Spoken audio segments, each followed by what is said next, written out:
Hey, you made it. How you doing, bud? So I made sure to get you a little coffee. Okay. So that's for you. Now, okay. Hopefully you like sugar, right? Of course we do. Whatever. Okay. So anyway, I know. I'm the one that called you. I wanted to talk to you because you know that I don't like gossip. Okay. I really don't. By the way, tea's really good. I I just wanted to call you because there's some stuff that's been going on that I just like like I said, I don't like gossip, but there's just some things that like you just gotta share, right? So recently, here's the deal, okay? First off, you didn't hear this from me, okay?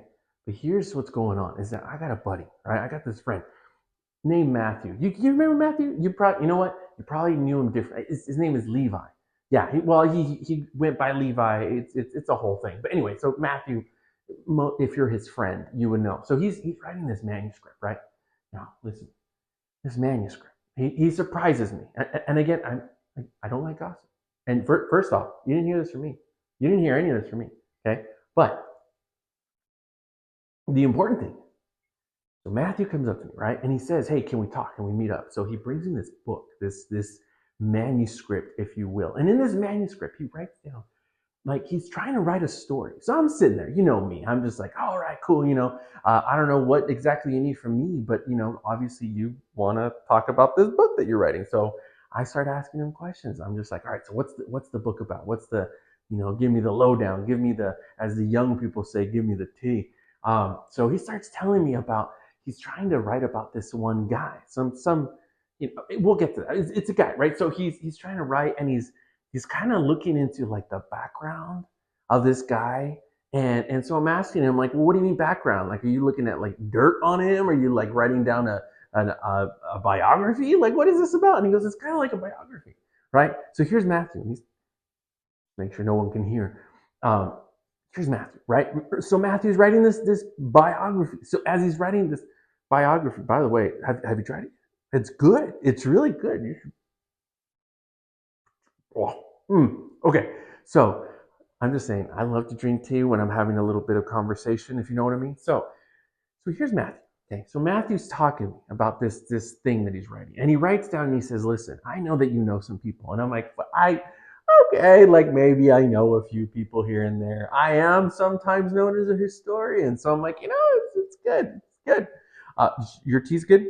Okay, if not, I can get you some more. You're good. All right. So here we are, right? We're talking, and as we're talking, he starts to tell me that there's a list of people that he would like to include in this biography of his, whatever the case is, story, if you will, narrative, as the intellects like to say. So he has this list, and so he tells me, "Hey, I just kind of wanted to go over this list. I feel like you, as a history buff, which was weird because I feel like he was saying that I was a gossip. I don't know. Anyway, so he's just kind of getting to his point. So I'm like, all right, so what's going on? So who are these lists? So he starts listing them, right? I brought part of the manuscript. I'll just see if I can find it in my. My backpack is full. Taking notes here and there. Sometimes you just watch somebody and just kind of make a little mental. So okay, so he starts to write down, and he starts off by, according to this giant book that he gives me, he goes, okay, we're gonna start off with Abraham, and immediately I was like, Abraham, the Abraham? We're talking about and I just had this, and so he's like, "Oh, come on, like, what's going on?" I was like, "Do you really?" I mean, don't get me wrong. Don't get me wrong. Abraham, phenomenal guy, right? Definitely known as the, you know, father, the patriarch, if you will, about all of Israel. Really, like, honestly, that's where God started his covenant promise. He kind of set Abraham aside from everybody else. Changed his name. I don't know if you knew that or not. Changed his name. His original name was Abram. Changed it to Abraham, which means father of multitudes. Kind of neat, right? So I'm looking at my friend Matthew, and I was like, I don't know if I'd start there. And the reason why, do you know? I mean, have you heard about Abraham? Do you know about Abraham? And first, listen, you didn't hear this from me. Okay, let's be clear. Abraham, his wife, right? So his wife Sarah, really wonderful, wonderful lady. Honestly, great. According to history, great, phenomenal. So he had this weird thing. Kind of did it twice, where he kind of pretended if you will. I call that a lie, but he lied about his wife, and he said that he was his sister. Ugh, right? Kind of weird. And then and the reason why is because there were two different men that kind of found her pretty and attractive, and so he didn't want to die, and decided to lie and say, "Oh yeah, it's my sister."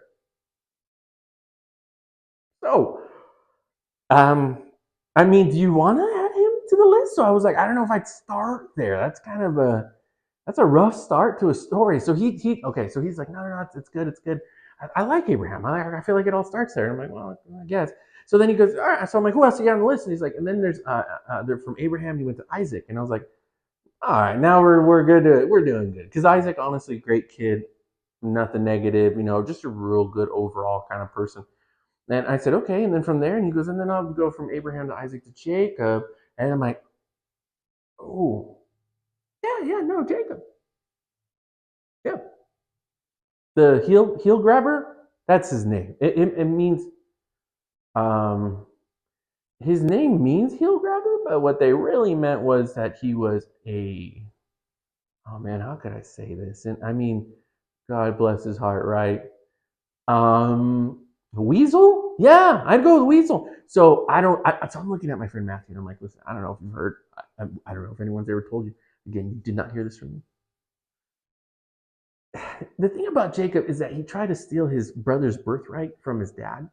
And the way that he went about it, just super sus, like really sneaky, kind of. So he kind of dresses up as his brother, kind of hairy, kind of smelly, orange kind of fur. I'm not kidding. The man looked like a Wookiee. But my point being is that here's he comes up and his dad's blind. I mean, come on, at this point. And so, I mean, you're manipulating and lying to your blind father. I don't know that I would add him to really any story. But here's Matthew, and he's like, "Oh, I mean, I'm trying to just keep this lineage thing going." And I'm like, "It's a lineage thing now." Like, okay, so I'm fine. So we kept the Jacob part. So I'm just adding my 2 cents, and we're going. Okay, so he goes on from. Let me read you some of these. It's phenomenal. Okay, so we have Abraham, we have Isaac, we have Jacob. He started to talk about from Jacob, who was the father of Judah and his brothers. And I said, oh, that he had a lot of brothers, right? And Matthew's like, oh yeah, I know there's Reuben and all, the rest of them, and Levi and whatever. And then oh yeah, and then there's Joseph, Technicolor dream coat guy.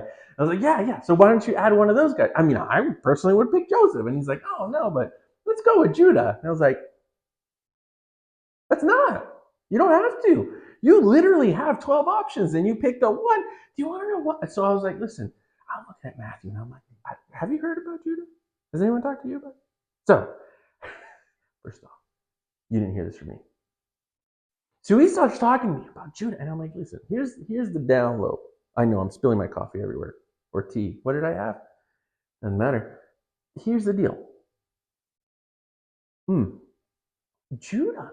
When it came to, I mean, and I look at my friend Matthew, and I was like, you've heard the story, right? Okay, so you know that those brothers they hated Joseph, so they wanted to sell him into slavery.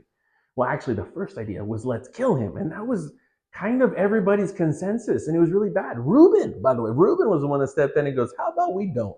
How about we don't kill today? Wouldn't that be great if we don't kill our siblings?" Judah's the one who chimed in last minute over here and goes, guys, if we're going to get rid of him, can't we get rich off of him?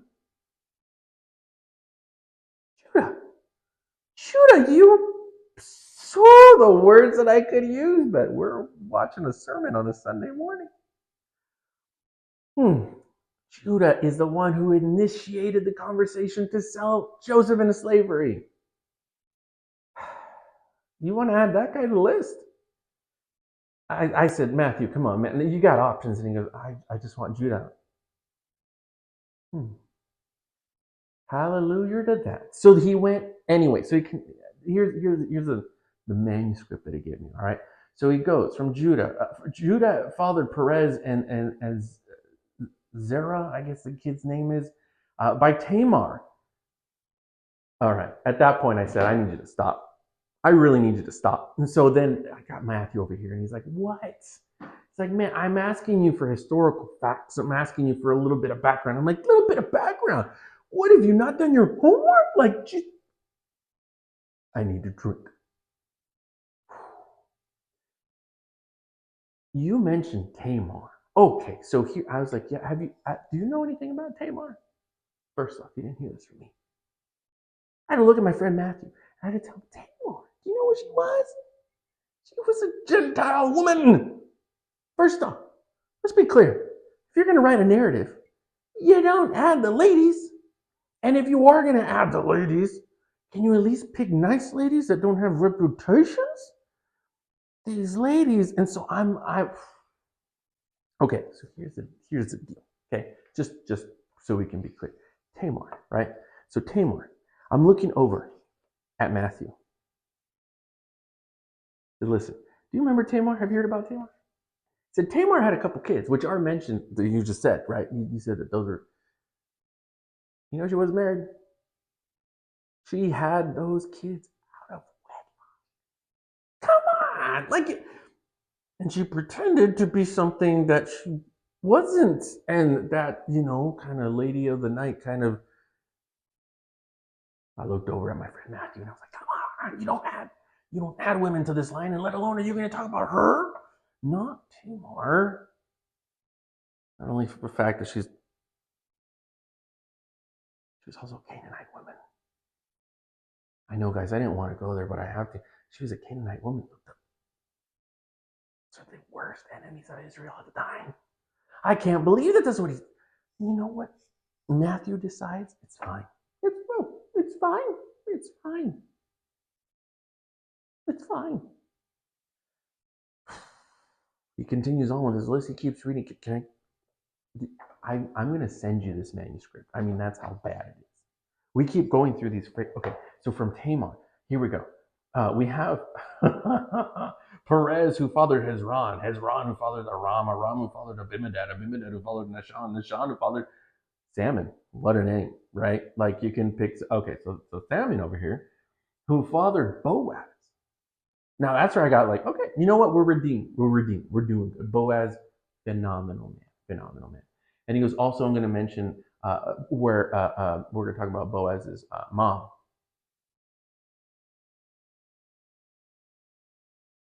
Were you not there for the conversation we just had? I looked over at my friend Matthew, and I was like, are you kidding me? We just talked about not talking about the women, and then you're going to go. And he goes, well, I just want to talk about Rahab. Rahab was from Jericho, and she was another Gentile. So far, these women that you are mentioning are just. They're not part of God's promised people. I'm looking at the story going, you know what, dude? I'd scrap the whole thing. I would. I wouldn't write this down. So far, the only people you're mentioning are the worst of. Why would you pick these people? Oh my God. Rahab. By the way, she's a liar. You didn't hear that from me. Okay? The word on the street was that when it came, I don't know, some spies from Israel were like hanging out with her, and she decided to lie through her teeth and tell them, oh, they're not here. They ran out the window. I don't even remember. Come on, we all know she's a Canaanite woman and she's a liar. I'm telling you, my friend Matthew, sometimes it goes in one ear, out the other. Can't speak with the man. But he said it was all right. So I said, okay, well, look, come on, like, throw them at me. What other names you got? He's over here talking. He goes, all right, so here we've got Rahab, Boaz's mother. So Boaz gave birth to Obed by Ruth. And I said, are we done? Are we done? You know what? It's been phenomenal. Why don't we just put this tea down? Why don't we just meet next year? Because this is Ruth. Now, don't get me wrong. Okay. First, listen here. I told this to Matthew, and I'm telling you this now. You didn't hear this from me. Ruth was actually a sweet lady. Okay, she was. She was very sweet. But Ruth, oh, can I tell you something? I don't know if you heard this about Ruth, and I had to tell Matthew the exact same thing. Apparently, this is a non-popular subject. Ruth was a Moabite. I know you're giving me the same confused face that Matthew gave me. Do you want to know why? Do you want to know why it's such an issue? Because it says in Deuteronomy that you are not allowed to have any sort of relationship, let alone a covenant with any sort of Moabite. Ruth is one of those. And here he is talking about somebody else. This story is about a different guy. We'll get there when we get there. But the guy that he's talking about a biography, and he's adding Ruth, who's a Moabite, and you're just getting, come on. You know the rules of Judaism in Israel. No one's going to read this book. He doesn't listen. Kind of like someone I know. Just kidding. I'm not. I've never told anyone that about you. Come on, you're a great listener. Now, he goes on. So we left the Ruth thing alone. I said, all right, just be prepared. It's not going to sell. But all right, he continues on. So his little lineage over here, we've gone from a Ruth to Obed, who is her kid. Obed is the father of Jesse. And then Jesse, of course, has a kid. I don't want to. King David? And I said, I'll give you that. Okay, King David, fine. Everybody loves him. He is the highlight of Israel, the greatest king and a priest. And you talk about a warrior. Yeah. This guy made some mistakes. And immediately Matthew looks at me and goes, what mistakes? And I'm like, have you not heard about David? And then he goes, okay, well, let's continue on with the list. And I said, okay, well, better. I'm just saying, David's got a little bit of a history. He says, David fathered Solomon by Uriah's wife. That's when I said, you know what? This meeting's over. We're not having this conversation because you don't care about your book. You know what he told me? He told me, Uriah. And I said, do you know the story of Uriah? And he's like, it's something about, some sort of mistake David made. I'm like, mistake. Oh, man. Here's the deal. With David, I said, listen, you didn't hear this from me. But these are facts. David decided to have an extramarital affair with Uriah's wife. And then he decides to call Uriah back from the field just so that he can send him with a note. He tried to get Uriah to sleep with his wife because he comes to find out David impregnated his wife while Uriah was fighting wars for David. You talk about a scandal? And then what happens? David sends him off with the note. You want to know what the note says? You want to know what the... You didn't hear this from me, but the word on the street is, the note said, put Uriah at the front and let him die. Remember, they're fighting a battle. Uriah's in the front. And guess what? Like a good soldier, he goes to the front and he dies. David then says, well, I guess you don't have a husband, and takes Bathsheba. By the way, she's also not an Israelite. Actually, I think she was. No, I think she was. Yeah, sorry. Gotta give him a fact straight. So here's what happened. He takes her. She becomes a wife. And guess what? She gives birth to Solomon. But the drama that ensued with the prophet Nathan afterward, wow. So I said, are you sure you want to add Uriah's name in there? I mean, can we just skip over that? No? You want it? Okay.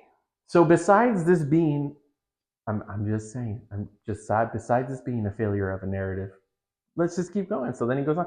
Did you know that Matthew listed a bunch of kings? So right after King David, then you have King Solomon. I was like, oh, Solomon. Yeah. So about Solomon. Great guy, right? Phenomenal. Smartest guy around. Most wisdom. I would be phenomenal, Dad. And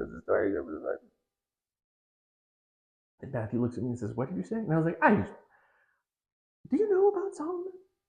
Listen, you didn't hear this from me. But Solomon had more wives than there is sand on the beach, if you know what I'm saying. Not only that, he had wives, and then he had concubines, which I know sounds funny to you and I. You're like, what kind of language is that? King James over here. No, it's to translate it to the where how you might understand, or maybe the young people over here, side chicks. Had a lot of them. Yep, had a lot of kids, had a lot of adventures. The man was just never satisfied. It was just one thing after another. He literally wrote a book about how he did everything under the sun. You name it, he's done it. And you know what his conclusion is? None of it's worth it. Ecclesiastes, take some time, read the book. It's phenomenal, right? The man? I don't know that you want to add him to this. You know what? We've already screwed up this whole line. It's full of Gentiles, it's full of ladies, it's full of sketchiness, and it's full of people that don't know how to live life properly. Dysfunctional families, Abraham, Isaac, Jacob, the list goes on. So it's just like, why not? Why not? Let's just do this who's who kind of thing and just ruin the whole story. He continues on. Oh my gosh, from Solomon, we have Rehoboam. Rehoboam was the father of Abijah. Abijah over here was the father of Asa. Asa, a Jehoshaphat. Jehoshaphat had a son named Uzziah. Uzziah, youngest king, by the way. I don't know if you knew that or not, but I was telling Matthew, youngest king, cool guy, right? Reigned for 52 years. Fun facts. So, Uriah also had a king named Jotham. Jotham also had a king named Ahaz. Ahaz, by the way, pretty popular guy. I don't know that I mentioned him too, but whatever. It's not my story. Ahaz, we continue, who fathered Hezekiah. Hezekiah, who was the father of Manasseh. Manasseh, the father of Amon. Again, the list of kings, not my favorite guys, but it's okay. It's your story. From Amon, he goes to Josiah. Josiah fathered Jeconiah. Can I tell you something about Jeconiah? Have you heard about Jeconiah? Neither have I. Did you know that Jeconiah had a brother that was popular? Listen, you didn't hear this from me. But I had to tell Matthew, why are you poking at his name? He's a nobody. And Matthew goes, I know, that's on purpose. Who in the world writes a biography and includes people's names, and including those names, you pick the least popular person? Again, bro, you had options. Apparently, Matthew doesn't know how to write a thing. It's okay. Some of us tell good stories. He continued on. He goes, oh, no, we got a few more. And I'm like, oh my gosh, how long is this list? Finally, he goes after the exile, because remember that time. And yes, what a wonderful way to add to the story. Let's just add the exile to the thing. After the exile, he had Jeconiah, fathered Shealtiel. Shealtiel also fathered Zerubbabel. Zerubbabel fathered Abuid. Can't pronounce his name. Abuid. Sure. Abuid apparently had a kid also. Eliakim. And Eliakim fathered Azar, and Azar fathered Zadok. Zadok fathered Akim. Akim fathered Eliud, and Eliud fathered Eleazar. Well, that sounds pretty cool, doesn't it? Except this list is a bunch of people that you're like, who are these guys? Finally, from Eleazar, we go to Mathan. Now I recognize it. Okay, now I know some people that know some people, and I know what line you're now following. And from Mathan, we went to Jacob. Jacob, who was the father of Joseph. And I was like, Joseph, remember? Carpenter guy? Yeah, dude, yeah, why not? Okay, right. I mean, so far this list is for the birds, so, So we just end there. Joseph?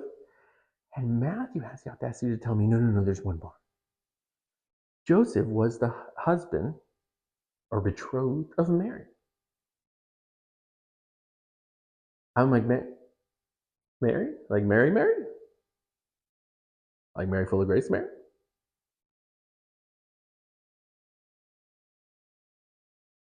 I had to look at my friend Levi. Listen, you didn't hear this from me. But I had to look at my friend Levi and I was like, are you sure you want to add Mary? I mean, I don't know where this is landing, but so far it's like, I don't know, like what else I can tell you other than that. You've heard about Mary, right? Like, whatever, Mary. Okay. Again, with the ladies, I'm like, Mary, phenomenal young girl. Like, don't get me wrong. So sweet, so kind. Came from a good family. Really good family. She's betrothed to Joseph at one point, and according to history, she ends up dropping a bomb on him and says, like, I'm pregnant. That's normal. No, and so now she's on, not a good place, and she tells Joseph, oh, wait, it's from God. It's the Holy Spirit who did this, so now I looked at Matthew. I looked at Matthew telling me, and I was like, listen, you hear this from me. I don't know, man. I don't know. I just didn't know what to say. Joseph ends up, I heard, okay, word on the street is Joseph has a dream. And in the dream, God tells him it's okay. This literally is my kid. I'm sorry. So then Matthew's done with his little line of stuff, and then I'm like, all right, so this is it. This is how you want to start your book, and he's like, yeah, this is how I want to start it. I was like, okay, where are you landing this lineage thing? He finally looks at me and he goes, well, actually, I never wrote down. Let me write that down. So he starts writing, and then he doodles it into this rough draft. Who gave birth to Jesus, who is called the Messiah?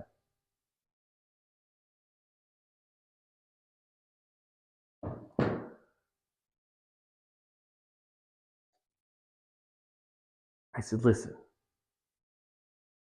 let me give you some advice. Looking at Matthew straight in the eye, promise you, this is what I do. This is what I said. Okay, I didn't think it, I said it. I looked at Matthew and I said, if you are about to write a story about the greatest man that ever lived, you're about to write a story about the Son of God. If you're about to write a story about the one and only Jesus of Nazareth, the Jesus that comes with a title, and that is Christ. Are you talking about the Son of David, the one that is promised, the one who would redeem the world and completely renew all of us, forgiving us of our sins and restoring us to wholeness? Is this the one and only God made flesh? This is what we're talking about here. And you know what he says? Yeah. And I said, okay, well, you know what? Here's my suggestion. First off, start with that. Because the story that you're telling through this lineage thing, Abraham, Isaac, Jacob, Ruth, Tamar, you're talking about Boaz and his mama, and you're talking about David and Uriah, and then you're talking about Solomon, and then it's just like, bro, this entire, you got Gentiles in there, you got prostitutes in there, you got liars in there, you have people who like to give away their wives as pretending they're sisters. You have people that are stealing birthrights and lying to their blind fathers. Like you have the most broken, jacked up, drama filled, problematic lying that you could. The way you're telling this thing is ridiculous. But you can ease the blow if you start by describing who it's about. Let's start with Jesus and then end with Jesus, like a sandwich. If you do that, at least I don't know. And I looked at Matthew, seriously, I looked at Matthew and I was like, why are you doing this? Like, why would you write a lineage that is so messed up?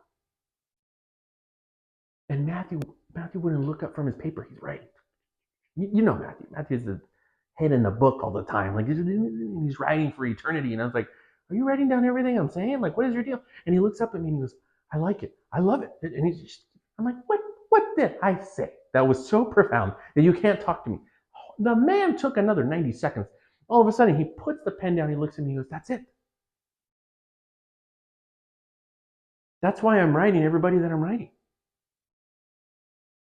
Apparently, he's writing this whole thing because everyone in the story is messed up.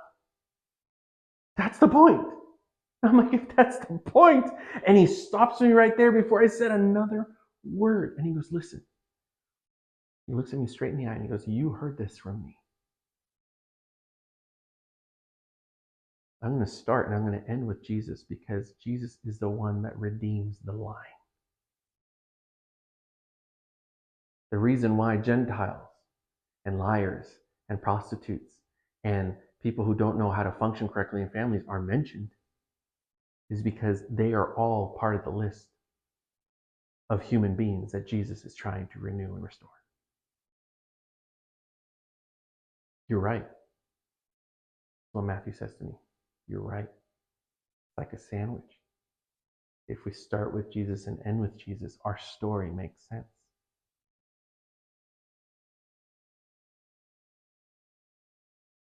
Now, you didn't hear this from me, but apparently I make a really good author.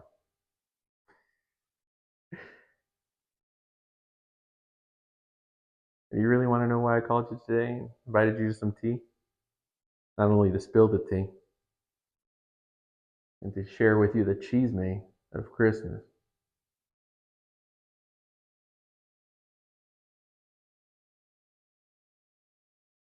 I realized that my story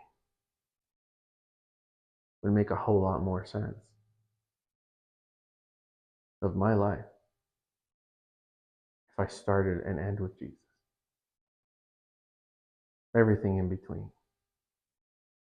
is his redemption. Are you done with your tea? Cool. Can I grab that? Yeah. Okay. Sweet. Well, hey, we should do this again. It's been good. It's been real. You know what? I think next time, why don't we talk about your life? It gets a little awkward, doesn't it? Huh? No, but for real, I've been hearing some things. We'll see you.